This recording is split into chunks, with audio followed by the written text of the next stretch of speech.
100% সম্মতি। কাজল মজুমদার থানাপাড়া ঈদগাহ কমিটির সভাপতি আজকের থেকে এই সভাপতি নিযুক্ত হলেন এবং এখানে সর্বসম্মতিক্রমে সবার 100% মানুষের সম্মতিক্রমে নিযুক্ত হলেন। আমি আগে আপনি গর্বিত। আমার উপরে যে দায়িত্ব দেওয়া হলো এই দায়িত্ব পালন করার যোগ্যতা আমার নাই। ধর্মীয় প্রতিষ্ঠান ঈদগাহ ময়দান এবং আমার আগে যারা আসছেন এখানে সাবেক 2 নম্বর ওয়ার্ডের কমিশনার সকুমা মাই প্রথম মনে হয় আমি যতটুকু জানি যে ঈদগার কাজ, এবং তার সাথে আর একজন ছিল নওয়াজ ভাই, তারাই ঈদগার প্রথম কাজ শুরু করে। পরবর্তীতে আমাদের এই যে ভাই বলছেন জামা ভাই, তার কথা না বললেই না।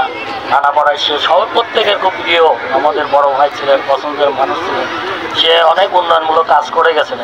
চেষ্টা করব আমি এই কাজগুলো পালন করার জন্য। আর একটা কাজের কথা আমি শুনছি যে এখানে লাশ ঘর নাই। এটা অনেকদিন থেকে এই দাবিটা এলাকার মানুষের আছে। এই লাশ ঘরটা বিশেষভাবে পুরো এলাকায় অনেক বড় একটা এলাকা, সবাই এইটা ইনশাল্লাহ এই কাজটা আমি দায়িত্ব নিয়ে বললাম। এই কাজটা আমি সর্বপ্রথম